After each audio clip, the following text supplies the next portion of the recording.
everybody, and welcome to this week's episode of Attempted Optimism Podcast, where we are just trying our very best. I'm Justin.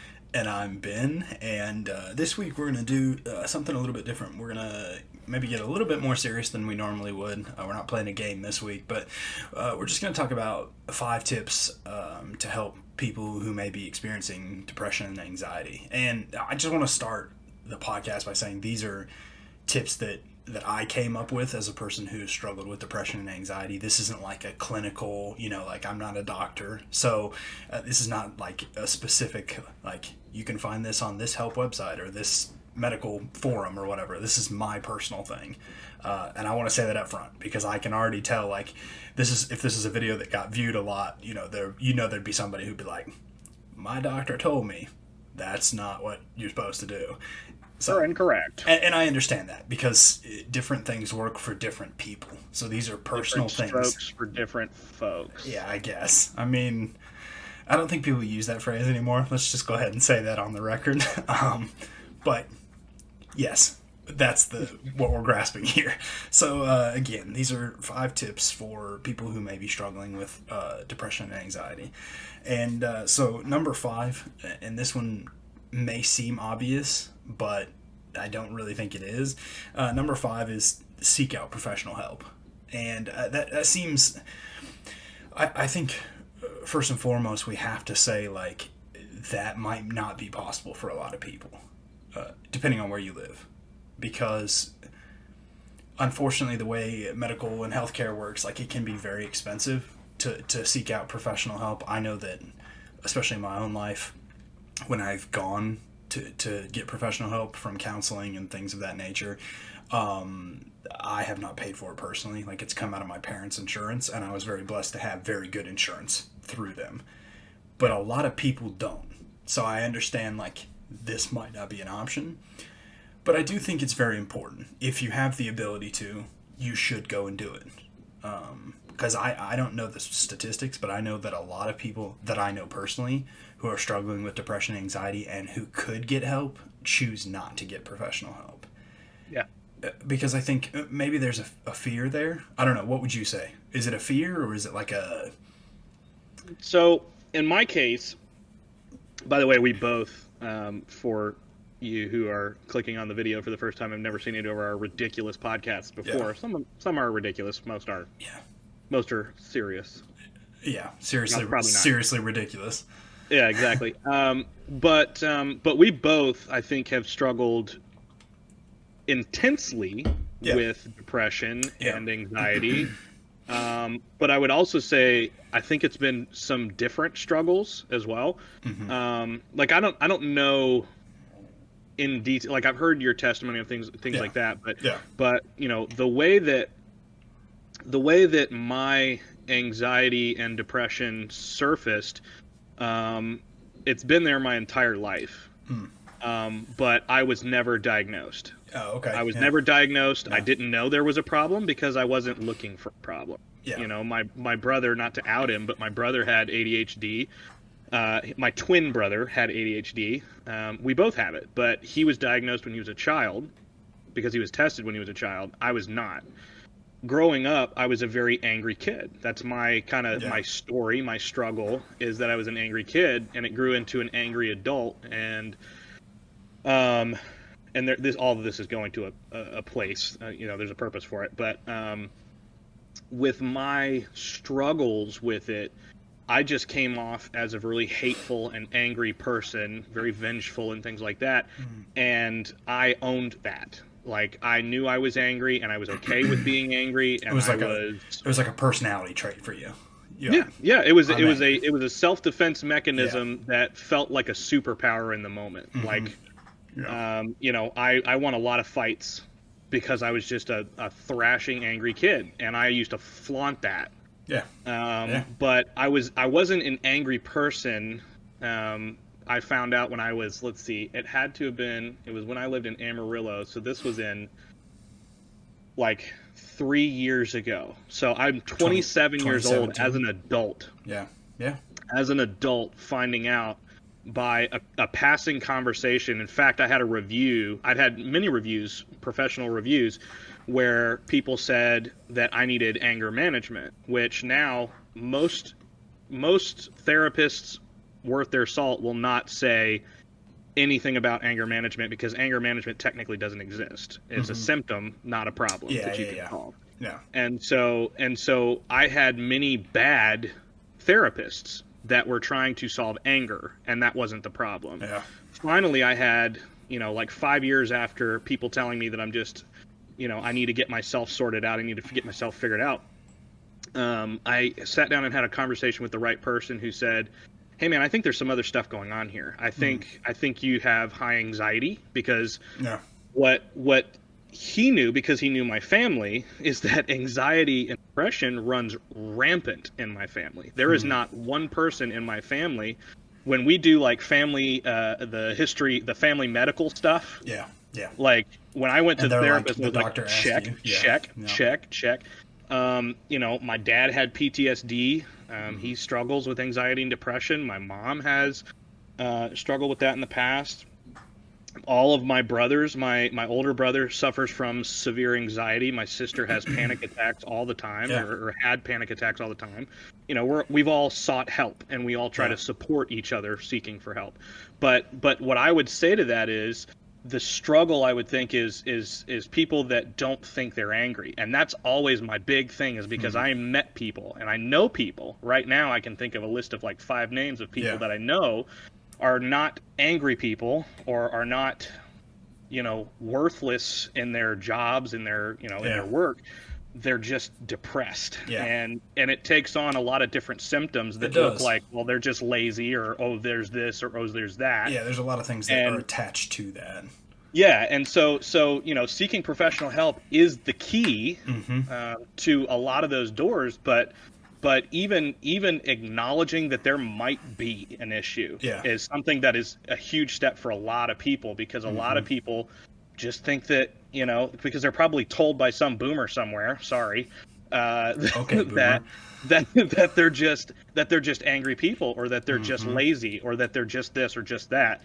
Throwing out symptoms and things like that. And so if you can't find that professional help, because I do know people that can't afford that kind of thing, like you said, it's so difficult to find the right support. But there are people out there. Being open about it is okay. It's something that you may not be, it takes a vulnerability there. But when I became vocal about my own depression and anxiety, I started finding people that could support that. Yeah, who could help you through that. And I think a secondary that would go with this, seeking out professional help, is that when a counselor or professional gives medication, like they'll diagnose you, give you some medication, or gives you steps. Part of what goes along with this specifically, and I'm specifically speaking to people who I know who are experiencing depression and anxiety and have been given medication or given steps to help them through, you have to do it. And I say that because, as a person who went through a lot of counseling and was diagnosed and given medicine to take, what depressed people do and anxious people do is you take your medicine, you follow the steps, you start to feel better, and then you stop because you're like, I'm better. And it's just the way we think. It's the way that the mind tricks you, and then you go straight back down the hole, and then you don't want to go get counseling because you don't have a problem. And it's a vicious cycle. So like, part of seeking out professional help is then following through and continuing with that, because they'll tell you when the time is that you don't need to take your medication anymore, if that time comes. And I'll stop you again there, because you actually just stepped on my toes a little bit. So, as an example, a perfect example of this is myself. I was taking, I won't say what I was taking, but I was taking medication. I was taking medication for depression specifically, and I was taking medication for ADHD specifically. And they were helping. Absolutely, they were helping. You'll know, because you were with me when I ran out of my medicine. We were serving in Florida. I do know. On disaster relief in a very difficult place for 14 days. Already difficult setting. 10 of those days, we didn't have cell service, water, or power. Or good food. Or good. We had the same meal twice a day, sometimes 3 times a day for 14 days. I just ate snacks for 14 days. And that is not a joke. For about 12 of those. Like the last 2 we had Greek food and Indian food. I think the first real shower we took was at day like 7 or 8. Other than that, it was like bottles, dumping like cold. 2-gallon bottles of water on our heads. That's neither here nor there. Right. The point is that during that, I fell back into an old pattern, which was just try to bear my way through it. And I ran out of my medicine. Let's see, I think it was like day 7 or 8. Things really started to go bad for me. I couldn't focus. It was a stressful environment already. Yeah. It was not the place to be at the time, whether I was on my medicine or not. But when I got back, that affected a lot of us. I think everybody on that team came away with some form of post-traumatic stress, and we weren't dealing with that. I don't think any of us were dealing with that. Like, I got back and I had nightmares, my legs like starting to jiggle because I'm talking about it. But like, we weren't dealing with it. We weren't talking to each other. You and I, that was the first time we had really started to build our friendship. Was on that trip. Almost in spite of all that. What a terrible trip. It was just bad. It was. But after I got back, I started to feel like I could handle my situation. I started to feel like I could handle my depression, handle my anxiety. And I got back and I actually started doing really well. I fooled myself into thinking that everything was going well and that I was doing back, and I had bounced back and things were moving, and I actually fooled myself to where I've been off my medicine for a year at this point. And so that kind of stepped on my toes. So I need to get back into my doctor. It's what my wife's been saying, but and again, this is we're both speaking from, but I'm specifically speaking from a place of like reality, because this is I went through this pattern. For like 2 years, I went through this pattern over and over and over and over and over again. And so, and I know people personally who are doing this, and they are fooling themselves. Like, I didn't know specifically your story. We haven't talked about that, but like, it's very much a thing that depressed people do. And we have the incredible ability to convince ourselves we are okay. And that's the reality. So that's number 5. Seek out professional help, whatever that looks like, if it's possible. And I put that at number 5 because for some people that is not an option. So that's kind of the precursor. And as we go through, these are things that, from this point, that everybody can do. I tried to make these something that anybody who's going through depression and anxiety can do. So number 4, spend less time on social media. And this is significantly important, especially this year, considering every day there's like a new terrible story. But social media for depressed and anxious people is what we would classify as an escape, but really is what triggers a lot of our depression and anxiety. Because what we find online, and I think we'll talk about this in another video to a greater extent, but what we find online is the ability to become impersonators. We can become whoever we want, which is great for online, but makes our depression and anxiety worse, because once we log out of online, we realize we're not who we think we are, or we claim we are. And it just makes this overwhelming sense of feeling hopeless and lost and alone even greater, because there's not a real personal connection for the most part, on social media. So we're kind of personifying something we're not online, hoping we'll become that, but we never do. And it makes it worse. And then on the flip side, for anxiety, specifically for people who are anxious, we get online and we see a bunch of things we can't change. Especially in our world, especially people who are our age and younger. Like, because we see all these horrific things that we desperately would like to change, but can't change. And then it gives us anxiety, because we're left with like this inability to do anything. And so we just feel more anxious, and we feel more depressed, and we feel more lonely, and we have these friends online, if you want to call it, but at the end of the day, they don't really know our real names, they don't know who we are, they don't know what we're going through, kind of a thing. And so social media is such a dangerous playing field for people who are depressed and anxious, but it's also like the automatic go-to. Like, I know a lot of people who are my friends who are really, really struggling with anxiety and depression. I think of one specifically, a gentleman I know who he can't even leave his house anymore.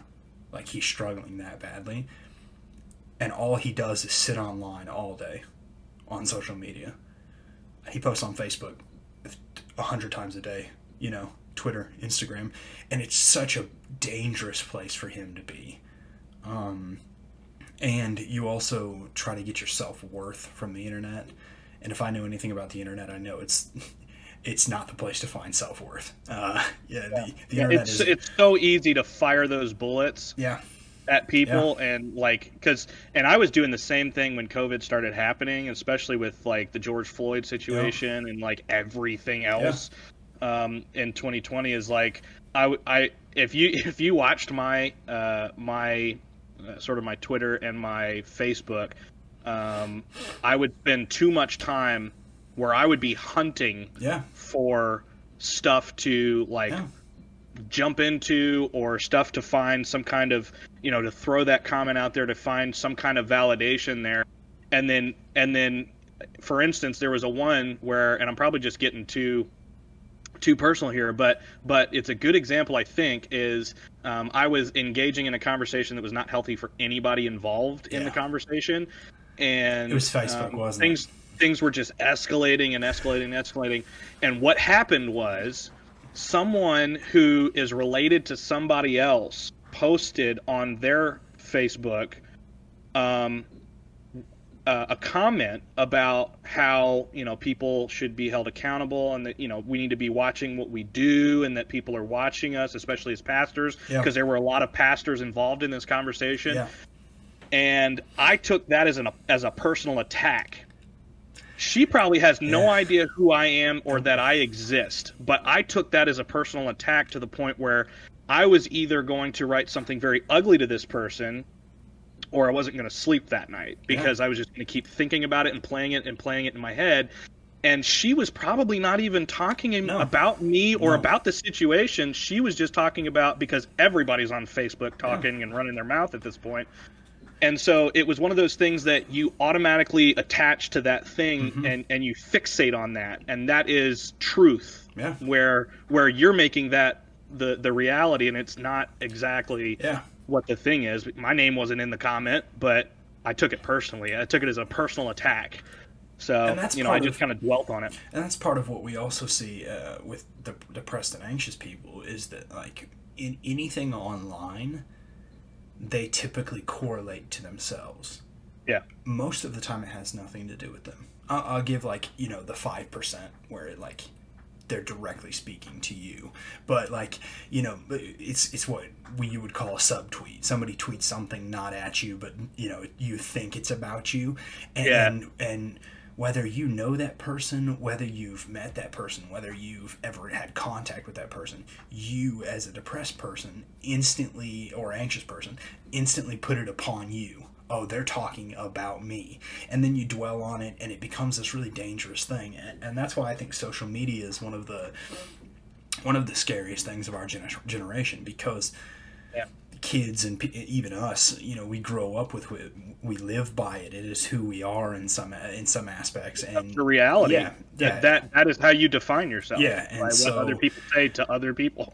So ultimately, this is a very significant point, and I want to say, on top of it, you can do this. Because I hear all the time, well, I can't, I have to use Facebook for work, or my family. Here's the reality.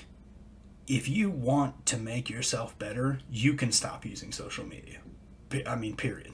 I have a friend who he does not have social media anymore. He's deleted everything. Facebook, Twitter, Instagram, and he's the better for it. Because you just don't find yourself I notice specifically, like, and I have the little like time report thing, like how many hours you spend a week on like social media, and like my average is anywhere between like 12 and 14 hours of social media every week. 12 to 14 hours of just scrolling through things that are not making my life any better for the most part, and we try to use every excuse, like, oh, I use it for the news, I have to keep up with this specific sport. I mean, like, but at the end of the day, you don't have to have it. It is not necessary, and it will, I guarantee you, make you more depressed and anxious if you're really struggling. Like, it will, because I know the effects that it's had on me in the past, and the effects it has on people I know. So that's number 4. Spend less time on social media. Good luck. Let us know how that goes for you. That's a tough one. I mean, it is a tough one. It's a tough one in our world today. Number 3, and this one's kind of an interesting one, and I'll have to go into context on what I mean by it, but have regular human interaction.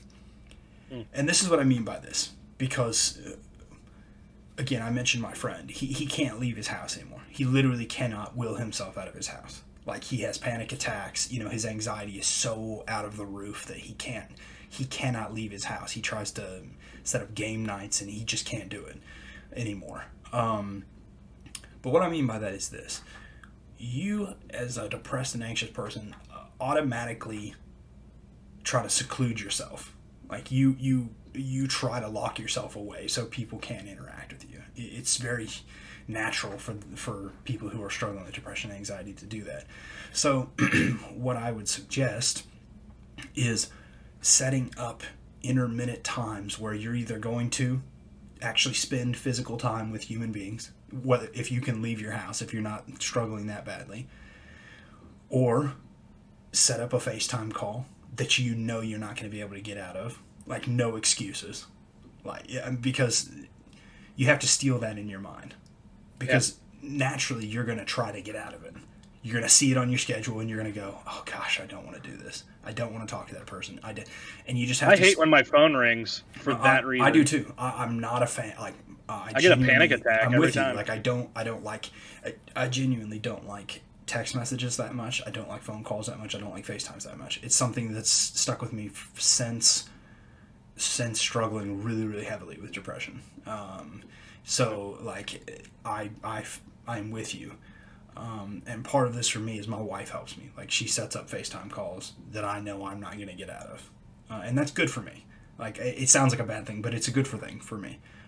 Because I always enjoy them, and I always end up spending a lot of time on the calls. But specifically for us, like, what I was thinking of when I wrote this is, like, there's a group of us, 5-6 of us now, who 3-4 nights a week, we sit and chat in what's called Discord, which is what we're recording this on, and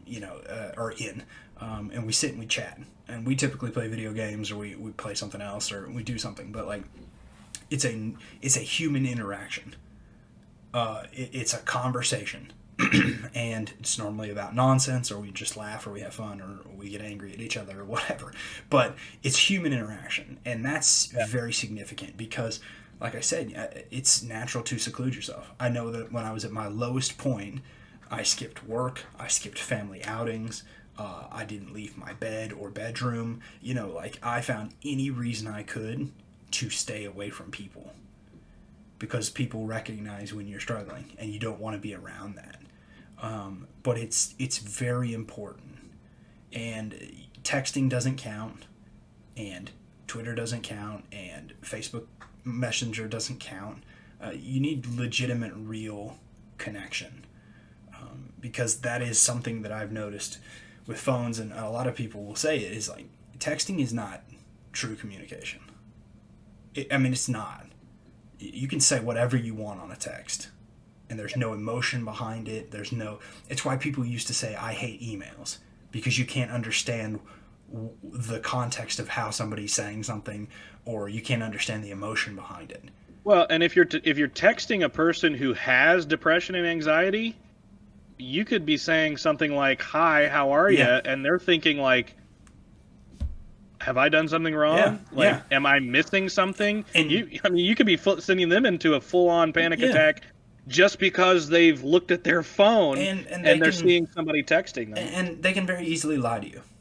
Yeah. Like, and that being said, people can lie to your face too. People who are struggling with depression and anxiety get really good at faking smiles, faking emotions. But at the end of the day, if you know a person well enough, you know when they're faking it as well. Yeah. And that's when the initiative has to be taken to say, like, I know. And this isn't true for everybody, but for me specifically, and maybe for you, and definitely for others, boldness is necessary. Boldness is necessary with people who are struggling with depression and anxiety. Yeah. You just got to say what you're thinking, or say what you're feeling, or say, like, you need to be bold with them. Tell them where you're at, or tell them you know that they're lying to you. Like, I know you're lying, I know you're struggling.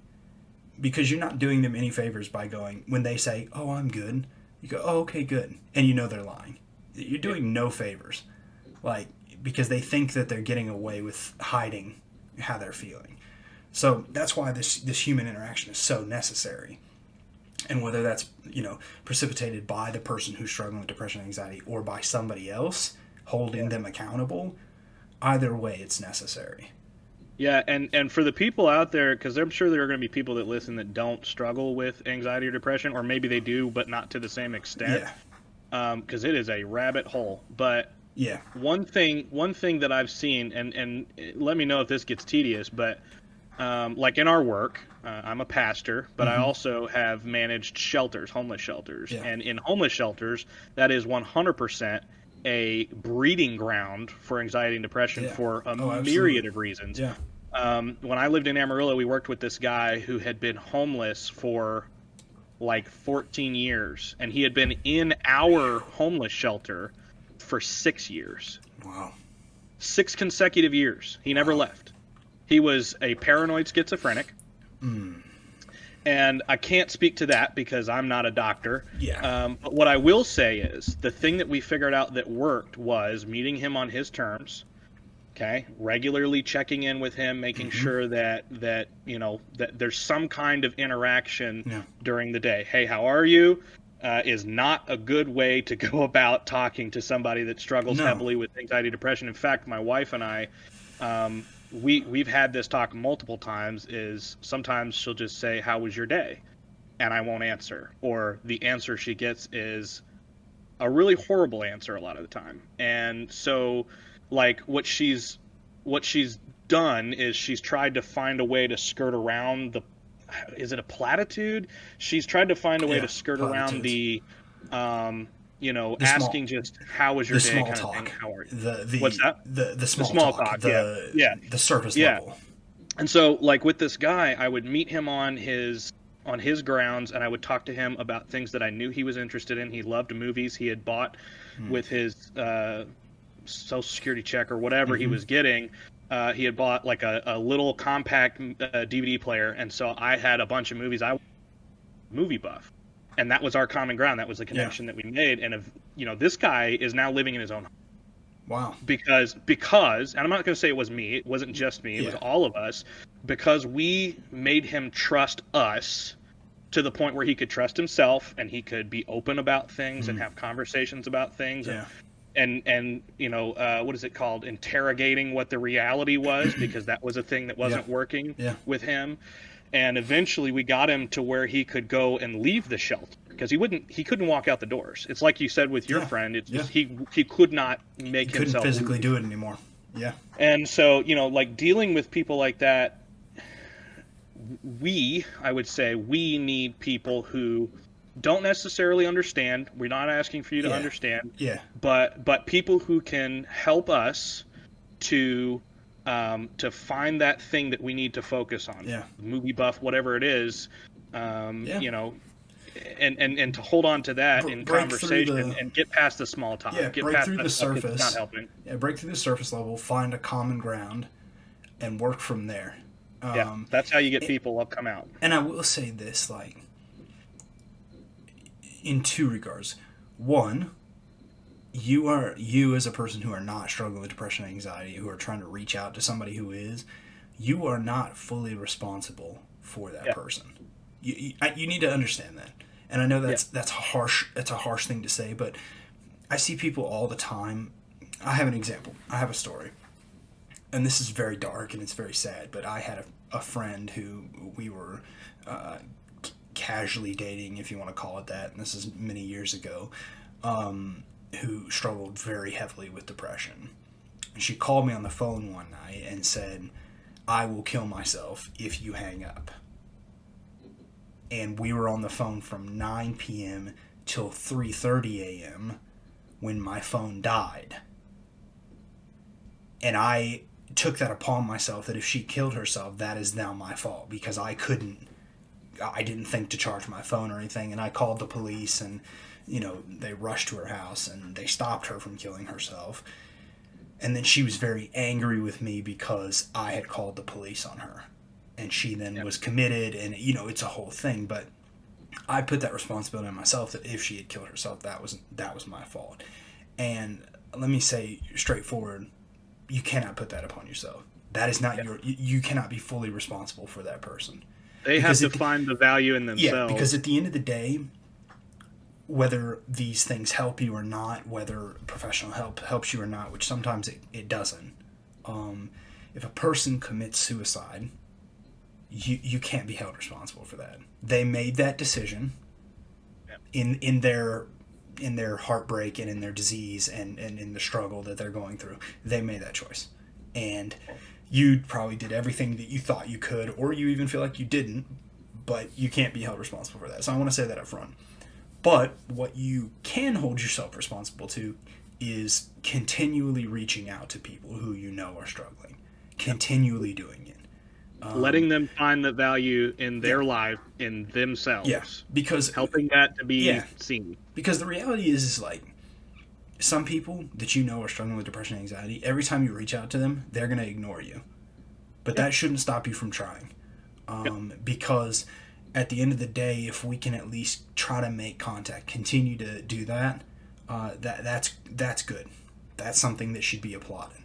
And also trying to understand what they're going through. Because as Justin said, unless you've really lived through depression and anxiety and you've gone through these struggles, probably honestly, you'll never fully understand what a person's going through, who is going through that, unless you've lived through it yourself.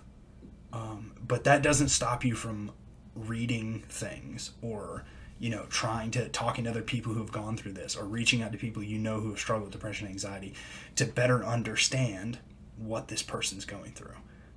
That's something you can do. But again, don't be held responsible, but try to have regular human interaction for the people who are struggling and the people who are not, but can help somebody who is struggling. So that's number 3. Number 2, and this is one of my personal favorites on the list, and it's set daily tasks that can be easily accomplished. And easily is the key word here. Easily accomplished. Because what I found in my own life struggling with these things is there are a lot of things professionally that you and I both understand that you cannot accomplish. There are so many things that we go to work and we just go, there's no way I can figure this out. There's no way I can do this. And that's a lot of people's lives. Like, they wake up in the morning and they think of every single thing that they cannot fix, or every single thing that is not able to be accomplished. And for people who are struggling with depression and anxiety, that just becomes a weight on them. And you walk around with all these things you cannot seem to fix, and it makes you feel horrendous on the inside. Until it's just overbearing, that you don't even want to get up in the morning because you can't fix those things that you know are there. Again, part of the reason why social media should be avoided, because it just adds to the list of things we can't accomplish. But if you set a daily task of things that you can accomplish, maybe one thing, it goes a long way. Something that my wife and I have done over the last, I guess it's been like 3 or 4 years now, is we do a load of laundry and a load of dishes every day. And for some people that sounds like an actual nightmare. Like, I am doing a load of laundry and a load of dishes every day. But here's what it does for us as people. One, it cuts down on a lot of clutter and a lot of the things that get going on in the house. And two, it's an accomplishable task for that day. If nothing else, I can go and do one load of laundry and I've accomplished something for that day. If nothing else, I can go do one load of dishes and I've accomplished something for that day. Now, I will say this. That's not possible for everybody struggling with depression and anxiety, because I lived in a day and age where I had to pay for my laundry. I had to have quarters to go do my laundry, and sometimes I didn't have the money to do that. So I understand like some of these things are not possible. But find something. Everybody has one thing that they can accomplish every day. Like we've talked about it before in mowing the lawn. I love to mow my own lawn. And what I mean by I love to mow my own lawn is I hate mowing my own lawn. Like I don't want to do it. But going and doing it is like a therapy session for me. Because it's something I can do. I go out there, I turn it on, I drive straight lines up and down in the grass until it's done. And it's a sense of accomplishment to say like I completed that, and that's a really big thing for people who are struggling with depression and anxiety, because we get bogged down by things we can't do, and we ignore the things that we could easily do, and so finding that one thing will help you. That one thing that helps you feel accomplished. Yeah. When I was in Amarillo, I had some coaches that were working with my wife and I, and a lot of different things, topics, time management, conflict was a big one, things like that to kind of help us in our administrative work. And when we were in Amarillo, there were a lot of jobs that we were doing, and we talked about that very principle. And one of those principles was, one of the things that we were doing, we were taking an inventory of what we had to accomplish every day, just in our jobs, not in our personal lives, just in our jobs. And there was something like 8 or 9 tasks that had to be done every single day. And we're not talking about like check a thing or speak to a person or sign a document. We're talking like 7 to or what did I say? 8 to 9 tasks that would each take about an hour and a half. Okay, do the math. That's a lot. Can't do that. You can't do that. It's impossible. And so what they would tell us is you do the one task, which is what they taught us, find the things that are the biggest priority that can't be done without. And, I think the maximum they would give us is 3. But they wanted us to decrease it to 1 or 2 because in those not smaller tasks, but in those in the smaller numbers of goals that you're trying to achieve in a day, when you accomplish those, you release serotonin in your brain. If I'm getting that chemical correct, serotonin is the one that it's good. So for people that struggle with anxiety and depression, serotonin is everything, because most our brains don't even make it. Or if it does, it makes it in not enough amounts. Exactly.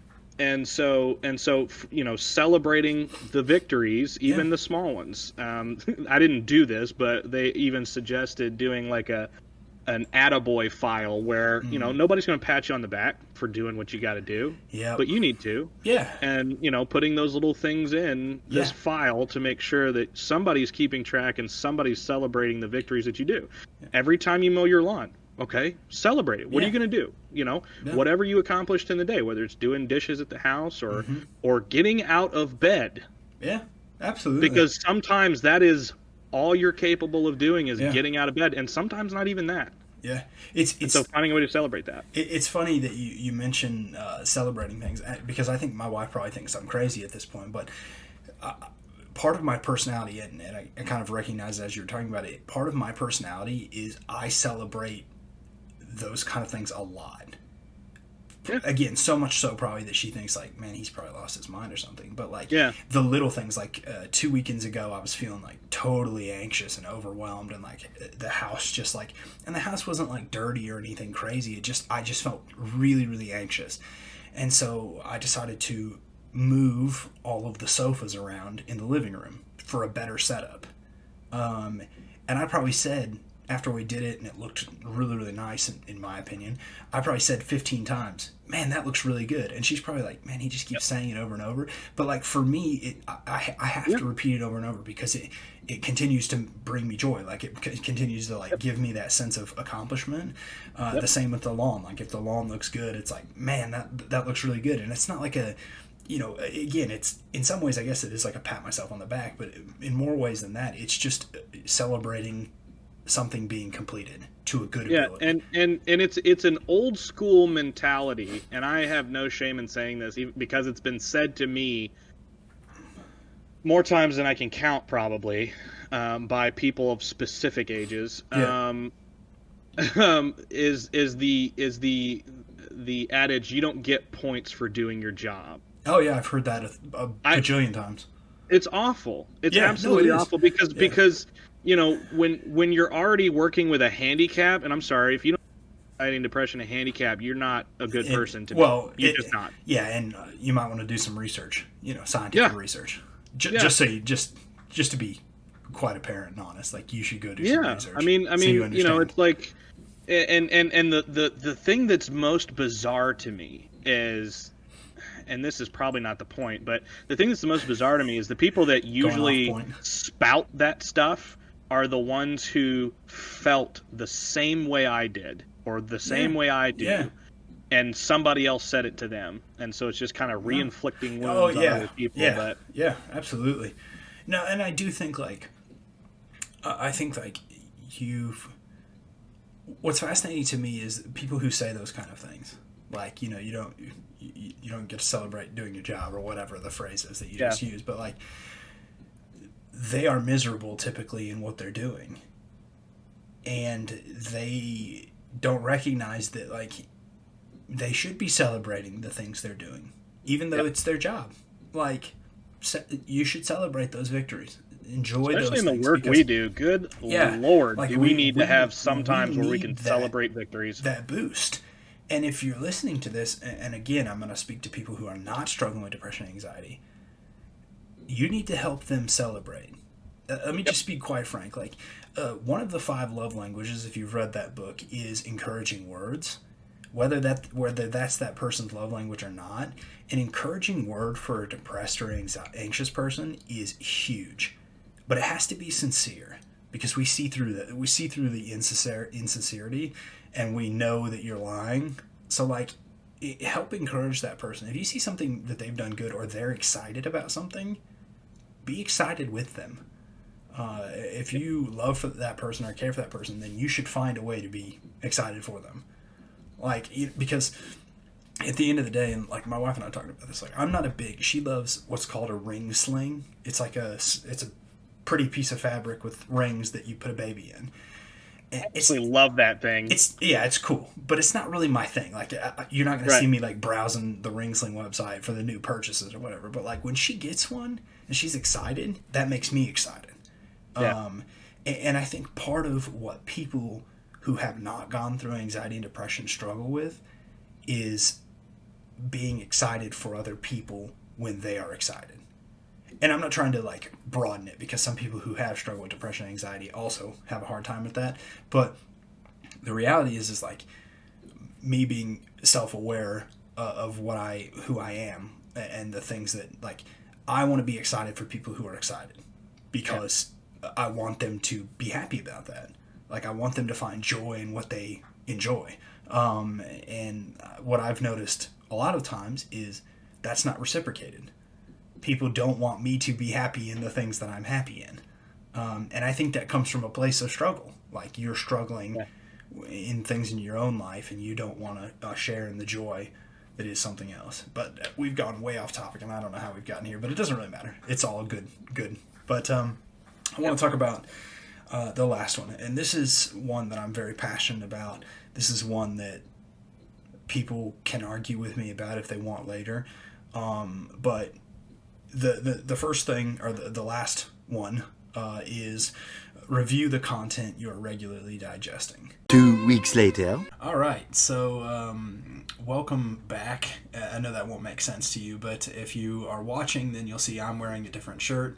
Justin is actually wearing the same shirt. What happened was when we were working on this podcast, now it's been 2 weeks ago, my internet crashed and it never came back. So we didn't get to finish the podcast, and then subsequently Justin went on vacation literally the next day and was gone for a week and a half, I think. So we are just now finally getting back to finishing this podcast, and we wanted to just put that in there so it doesn't make it look like we're just trying to pretend like something is different but nothing happened, kind of a thing. Like I changed shirts midway through a podcast. So anyways, we're going to just jump right back into it. And my last point, our last tip that I had was review the content you are regularly digesting. And what I mean by that is it's been, I guess, 2 or 3 years ago now, I took a class at Trevecca Nazarene University that was centered around addictions. And basically the professor is a studied psychologist, and he has his own practice, and he specifically deals with people who are struggling with addictions. And we were tasked with doing a group project to dissect a specific addiction and speak about it and its triggers and the things that you consume while a part of that addiction. And I asked the teacher if I could talk about depression, because though it's not technically an addiction, it has very similar idiosyncrasies, if you want to call it, or they're connected. Both are diseases, and I do want to go ahead and say that up front. Both are diseases. They are things that can be helped with medicine but can't be fully fixed sometimes. Sometimes it goes a little bit deeper. And he asked me to explain why I wanted to present on depression when he wouldn't necessarily consider it an addiction. And what I argued in my project was that when someone is addicted, they're always looking for the next high or the higher high. Once they've had a specific amount of a substance, whatever that may be, it no longer satisfies, and they have to go more and more and more and more, and it gets deeper and deeper and deeper. And what I argued is that because addictions are seeking the highest high, I argued that depression is seeking the lowest low. So you continue to go lower and lower and lower and lower. And what I argued within my paper was that people who are depressed regularly seek out content that continues to keep them in a state of depression. You don't listen to happy music when you're depressed. You don't read books about how the world is transformed and changed and there's a happily ever after. You don't watch movies where everything goes great for the main character and at the end of it they're awarded $1 million. What you do is you seek out content that makes you feel good, if you want to say that. So you seek out depressing content, and ultimately you feed into depression. And I argued this in the class in my paper, and he actually awarded me a pretty good grade. Not that that matters, but he argued that made sense within the context of psychology, that the depression is something that you can feed.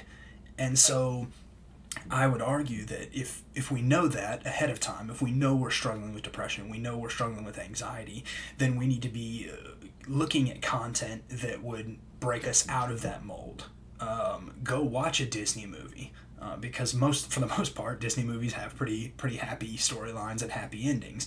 Go listen to upbeat music compared to, melancholy, sad, the emo tunes, if you want to call them that. I sound like a boomer right there, but, I don't know how else you describe them. But, I do think that's a factor, because I look at people, when I did this paper, 13 Reasons Why had just come out on Netflix a few months before that.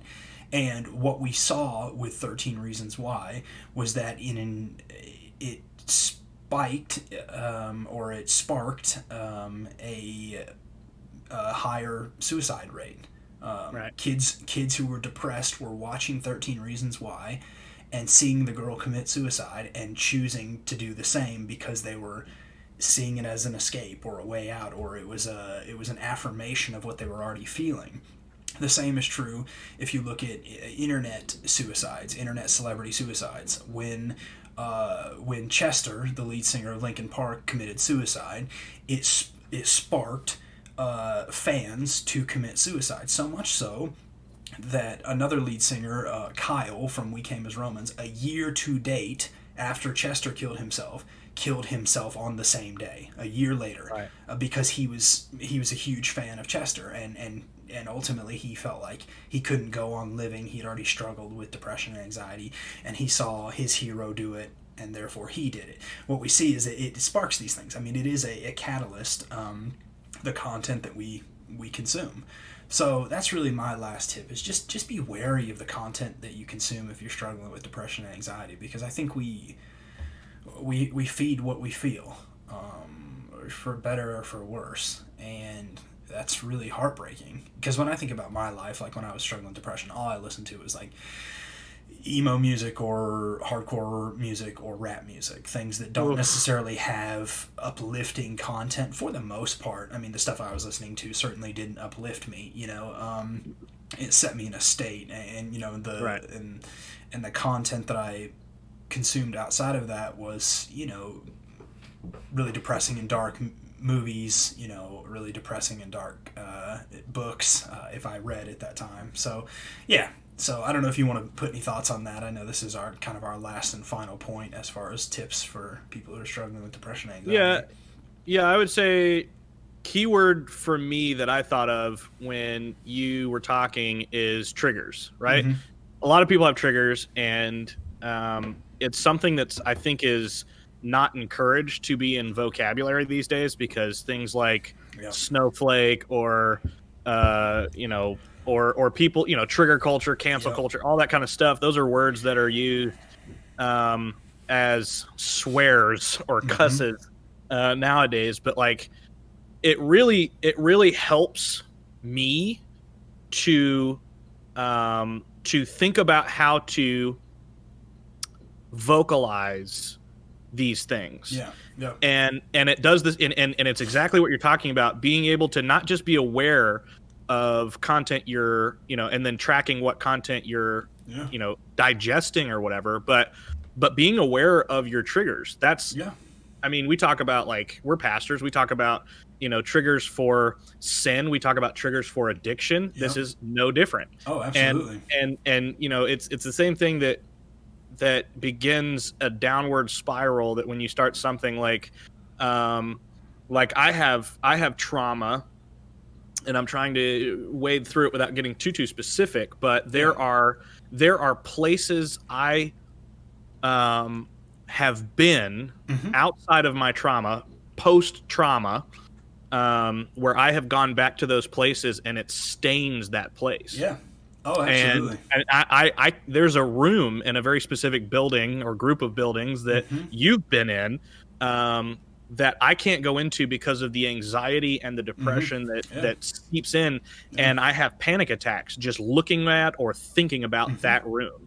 Yeah, I absolutely know what you're talking about.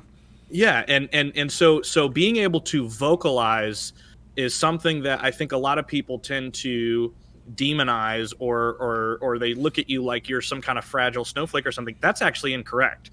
Being a fragile snowflake is not talking about these things. Yeah, absolutely. It's not vocalizing these things. And the best thing that you can do is knowing what content you're absorbing, and then being able to vocalize what it is about that content that you need to stay away from, and then being able to categorize and compartmentalize and looking at things and saying, all right, I need to go do something else right now. I need to go find a different place, because Red Jumpsuit Apparatus just came on the radio, and I have to look. Nope, can't do it. I'll turn it off. I can't listen to it. And it's the same with certain Linkin Park songs, because I remember those things. I remember what happened to. There's funnily enough, which it's not funny, but there's a whole Taylor Swift album I can't listen to for that exact reason. Exactly. Because it's intimately linked with the time that led up to me committing suicide, or trying to commit suicide. Exactly. When I hear it come on, it triggers panic, it triggers anxiety, it triggers those feelings that I had when I was during that time, even though I'm so far removed from that. I'm almost 10 years removed from when I tried to commit suicide, but at the same time, it doesn't change things. It's the same when I went back for my sister's wedding to the town that I was living in, when I tried to commit suicide, there are places in that town I can no longer drive to. Yep. Because of that. I would take alternate routes to get where I was going simply because of the memories that it triggers within me and the feelings that it triggers within me. So yeah, I think that's a hugely significant point, and it does go along with, it goes along with in a sense what content you're consuming, because at the end of the day, that is the content is a trigger, and these kind of things are a trigger. So we have to be very aware of that. So that's a hugely important point. But be able to vocalize that, be able to talk through it, and a lot of it is about. We may have talked about this already. Again, this is what happens when you remove 2 weeks from when you originally recorded, but it comes down to self-awareness and. And so many people I see, especially on the internet, who are struggling with depression and anxiety, don't have self-awareness as to what is triggering those kind of feelings. And sometimes you can't pinpoint it. I understand that. Don't get me wrong, but a lot of people I see, that they're very specifically vocalizing what's triggering them, but they're not recognizing it. And so they keep going back to that, and they keep getting back to these feelings. And I see that a lot, specifically in the times we're in with a global pandemic going on, but also within the video game community. And I think that is one thing that maybe we don't like to admit, but can probably both recognize, is that there's a lot of mental health struggles within the video game community, specifically because they're not taking care of their physical body and their mental capacity. A lot of them aren't, and so they get fed into this really dangerous place, and they keep triggering those feelings that are very harmful to themselves. So yeah, that's kind of my final thoughts. Again, it's hard to pick back up after 2 weeks, but I think we've hit the point that we wanted to make here. Just review the content you're looking at. So, or review, So and look for the telltale signs in other people, because there are half a dozen people, and I may have already made this point. There are half a dozen people in my life now that are struggling with PTSD or some form of depression or anxiety, and they deny that that's an issue in their life. Yeah. They can't fathom that. Yeah. And so being able to, having been through that, it's easier to see and spot within somebody else. And that doesn't mean to, jump down their throats or something like that. But it does mean that maybe you try to find ways to talk to that person about it, if that's a thing that is a conversation you can have, or, something like that. But yeah. And my final note is if you're a Christian, you believe in Christ, then the best thing that you might be able to do for somebody who's struggling with depression and anxiety, or struggling with accepting that they're dealing with those kind of issues, is to spend a lot of time in prayer for them, quite frankly. I had to spend a lot of time in prayer for somebody I'm very close to, because they were struggling with the idea that it's an admittance issue. They could not admit to themselves or to anybody that they were struggling with depression, because some people are so strong emotionally and physically that they can't imagine that they themselves could succumb to something like this. But it's just like an addiction. It's no respecter of persons. Anybody can fall prey to anxiety and depression based upon the circumstances around them and the things that may have happened to them, and the trauma that they're going through. So thank you for listening. We appreciate you joining us. This is probably one of the most important podcasts we've done to date, right up there with the Black Lives Matter one we did with Dakari. These are issues we have to talk about in our world, because they are plaguing our world. So we hope you enjoy this, and we will see you next week for a new episode.